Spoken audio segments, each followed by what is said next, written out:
وهو الله في السماوات وفي الأرض يعلم سركم وجهركم ويعلم ما تكسبون۔ وہ اللہ آسمانوں میں ہے اور زمین میں ہے، تمہارے پوشیدہ باتوں کو بھی جانتا ہے، تمہاری ظاہری باتوں کو بھی جانتا ہے، اور جو کچھ تم کر رہے ہو وہ بھی جانتا ہے۔ سورت کے شروع میں اللہ تعالیٰ نے اپنا تعارف کرایا ہے ان قوموں کے لیے بھی جو اللہ تعالیٰ کو چھوڑ کر غیر کے دروازے پر سر جھکے ہوئے ہیں اور اپنے سے کم تر مخلوق کے سامنے اپنے پیشانی رگڑتے ہیں، اس لیے کہ اللہ تعالیٰ نے انسان کو تو اشرف المخلوقات بنایا ہے، باقی سب کو انسان کا نوکر اور خادم بنایا۔ انسان جب اپنی حیثیت سے گرتا ہے، اپنے مقام اور منصب سے گرتا ہے، تو پھر یوں ذلیل ہوتا ہے کہ اپنے خادموں کے سامنے سجدے کرتا پھرتا ہے۔ اللہ تعالیٰ نے یہ بات ہمیں سمجھائی ہے کہ تمہارا منصب یہ ہے کہ تم اللہ تعالیٰ کے مقرب ہو، صرف اللہ کی عبادت کرو۔ اس نے تمہیں خاص مٹی سے پیدا کر کے تمہارے اندر خلافت جیسا بڑا منصب تمہیں عطا کیا ہے۔ اللہ تعالیٰ نے خلیفہ بنایا انسان کو زمین میں۔ اس آیت میں اللہ تعالیٰ نے اسی توحید کے عقیدے کو بیان کرتے ہوئے فرمایا، وہ اللہ ہے آسمانوں میں اور زمین میں۔ اللہ تعالیٰ نے یہاں اپنا نام ذکر فرمایا، آسمانوں اور زمین میں اللہ ہے۔ مفسرین نے اس کے مطلب میں بڑی وسعت بیان فرمائی ہے۔ ایک تو یہ کہ لفظ اللہ اس ذات کا نام ہے جو تمام صفات کمال کو مستجمع اور ہر قسم کے عیب سے پاک، اس ذات کو اللہ کہتے ہیں۔ تو یوں فرما دیا اس لفظ کو بول کر کہ زمین میں اور آسمانوں میں، یعنی ساری کائنات میں عبادت کے لائق صرف اللہ کی ذات ہے، اس لیے کہ عبادت اس کی جاتی ہے جو کسی کا محتاج نہ ہو، اس کے اندر ہر صفت کمال درجے کی ہو اور کسی قسم کی احتیاجی اور کسی قسم کی کمی اور نقص نہ ہو، کوئی عیب نہ ہو۔ ایسی ذات صرف اللہ کی ہے۔ آسمانوں اور زمین میں اللہ تعالیٰ کی مخلوق میں ایسی کوئی ذات نہیں ہے۔ جب ایک ہی ذات ہے تو پھر عبادت بھی اسی کی کرنی چاہیے جس کے اندر یہ صفات ہیں، اور وہ اللہ کی ذات ہے۔ اور دوسرا اس کا مطلب یہ کہ آسمانوں اور زمین میں ساری مخلوق اسی کی عبادت کر رہی ہے۔ وَهُوَ اللَّهُ مَعْبُودٌ کا لفظ اس درمیان میں محذوف معنی ہے کہ زمینوں اور آسمان میں ایک اللہ کی ذات ہے جس کی عبادت ہو رہی ہے، یعنی انسان اور جنوں کے علاوہ باقی جتنی مخلوق ہے وہ تو اسی کو اپنا معبود مانتی ہے۔ حدیث شریف میں ہے، آپ صلی اللہ علیہ وسلم نے فرمایا کہ ساتواں آسمان میں ایک بالشت بھی ایسی نہیں ہے خالی جہاں کوئی فرشتہ قیام میں، رکوع میں، سجدے میں یا اللہ کی عبادت میں مصروف نہ ہو۔ آسمان کا چپا چپا عبادت سے، عابدوں سے بھرا ہوا ہے، اور زمین میں بھی اللہ تعالیٰ کی مخلوق میں سے بعض انسان اور بعض جنوں کے علاوہ باقی جتنی مخلوق ہے وہ حیوانات میں سے ہوں یا وہ نباتات میں سے ہوں یا وہ جمادات میں سے ہوں۔ تین قسم کی مخلوقیں ہیں۔ حیوانات میں سے جس کا سانس ہے وہ ہوا لیتا ہے، چلتا پھرتا ہے، وہ مخلوق بھی، اور نباتات یہ اگنے والے جو درخت ہیں، کھیتیاں ہیں، یہ، اور جمادات جو پڑے ہوئے ہیں، پتھر ہے، زمین ہے، یہ ساری چیزیں اللہ تعالیٰ کی عبادت کر رہی ہیں۔ اللہ تعالیٰ نے خود اس کی ہمیں خبر دی ہے، وَإِن مِّن شَيْءٍ إِلَّا يُسَبِّحُ بِحَمْدِهِ، ہر چیز اللہ کی تسبیح میں ہر وقت مصروف ہے۔ انسانوں اور جنوں میں سے بعض کے علاوہ سارے کے سارے اللہ تعالیٰ کی جب عبادت میں ہیں تو آسمانوں میں بھی وہی معبود ہے، زمین میں بھی وہی معبود ہے۔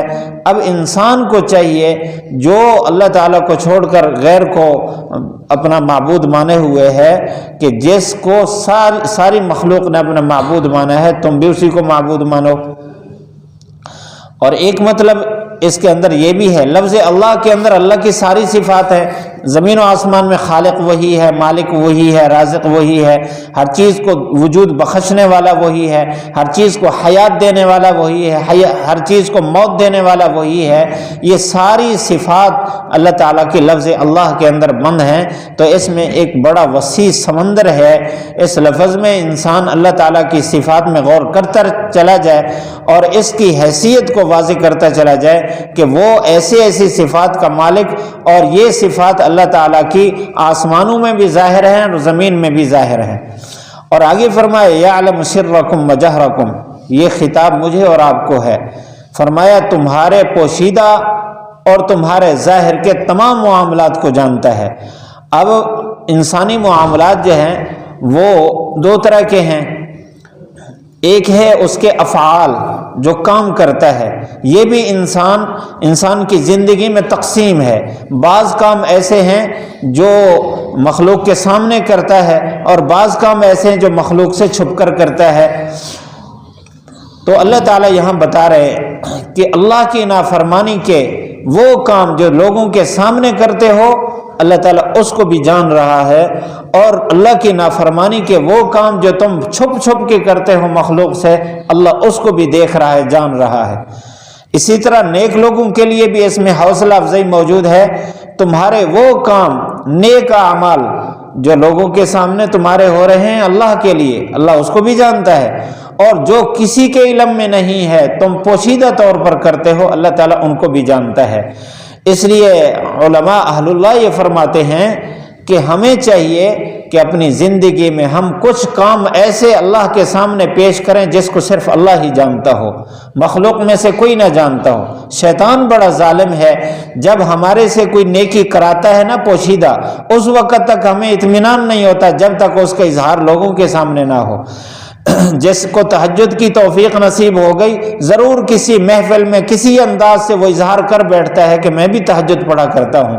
اگر لوگوں کی خدمت کرتا ہے، فقراء کو دیتا ہے، پہلے تو وہ کوشش کرتا ہے کہ میرا بورڈ لگے، میری پھٹی لگے۔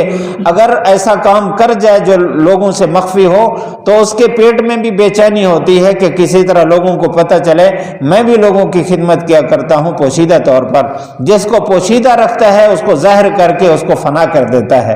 تو اس لیے ہمیں ایسے کام، ایسے اعمال ہمیں مخفی رکھنے چاہیے جس کو صرف اللہ کی ذات جانتی ہو اور پوشیدہ ہو۔ یعلم سرکم وجہرکم میں اقوال بھی آتے ہیں، انسان جو زبان سے بولتا ہے۔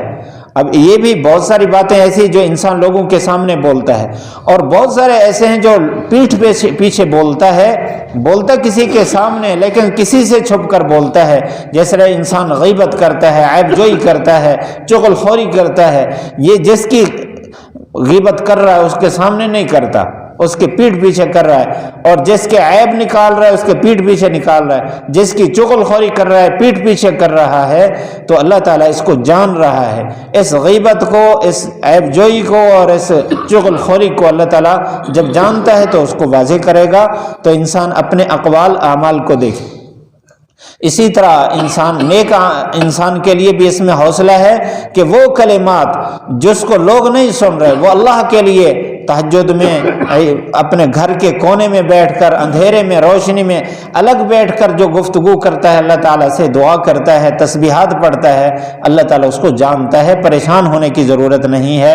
اور فرمایا وَيَعْلَمُ مَا تَكْسِبُونَ، کسب کا تعلق محنت کے ساتھ ہے کہ جو تم محنت کر رہے ہو اللہ اس کو بھی جانتا ہے۔ اب اس کا تعلق روزی کے ساتھ بھی ہے کہ جو تم روزی کما رہے ہو، اب انسان جب کماتا ہے تو بہت ساری چیزیں اگر اندر بنا ہوا نہیں ہے، صاف نہیں ہے تو دھوکے کرتا ہے۔ تجارت میں ایک آدمی کو کہتا ہے کہ یہ اتنے کی ہے، مجھے اتنے کی ملی ہے، یا فلاں کمپنی کی ہے، ہوتی نہیں ہے، وہ اس کو دھوکہ دے رہا ہے۔